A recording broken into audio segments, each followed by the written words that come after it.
Another double shift in the ER. The fluorescent lights hummed, the air thick with antiseptic and a quiet desperation. It was a rhythm I knew well.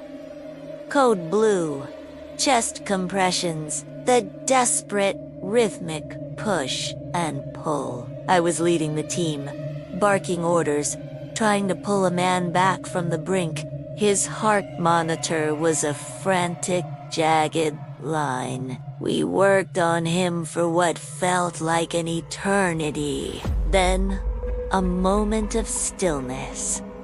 His eyes fluttered open, finding mine across the chaotic room. He took a shallow, rattling breath and whispered my name, Anya, and then a long, flat line. It wasn't the first time.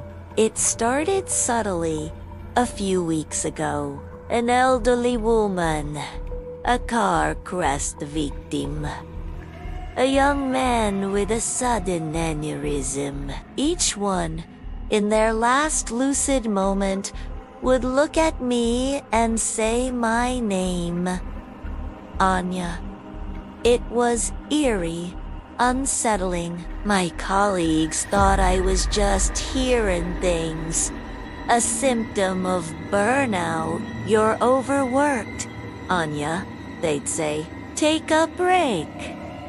But I knew what I heard. It was as clear as the sterile scent of the hospital. That night, after losing the man who whispered my name, I couldn't shake the feeling of dread. It was like a cold hand gripping my heart. I sat alone in the doctor's lounge, the silence of the hospital at 3 a.m. pressing in on me. I tried to rationalize it.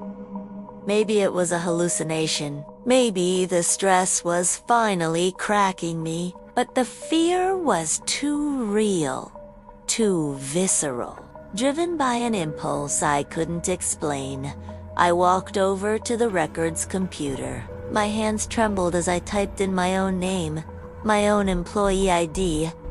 I wasn't sure what I was looking for. Maybe a psychological evaluation I didn't know about? A complaint filed against me? The system was slow, each worry second stretching into an agonizing minute. Then, my file loaded. Everything looked normal at first. Employment history, commendations, performance reviews. I scrolled down, my heart pounding a frantic rhythm against my ribs.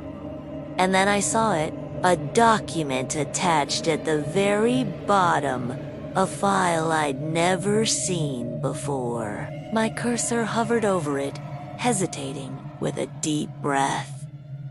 I clicked. It was a scanned PDF. Stark, official, undeniable. A death certificate. My death certificate. The name was mine, Doctor. Anya Sharma. The cause of death was listed as undetermined, but it was the date that made the air leave my lungs in a silent scream. It was dated for tomorrow, October 26th. I stared at the screen, the world narrowing to that single, horrifying date. The whispers of my dying patients echoed in my head. Anya, it wasn't a hallucination. It was a warning, a countdown. They weren't just dying. They were seeing something on the other side. They were seeing me. They were seeing my end. My shift was over, but I couldn't go home. Where do you go when you know tomorrow is your last day?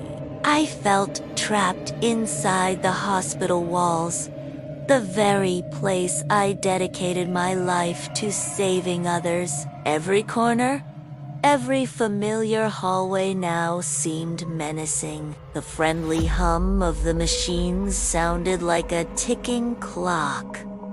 I have less than 24 hours, The certificate didn't say how or where, just when. My own medical knowledge, all the years of training to fight death, felt utterly useless. How do you fight? How do you treat a prognosis written in stone? I'm a doctor. I'm supposed to have answers, but now I'm just a patient, waiting for a diagnosis I already know. The sun is starting to rise, see, painting the sky in shades of orange and pink. A new day is dawning. My last day, and I have no idea how to stop it.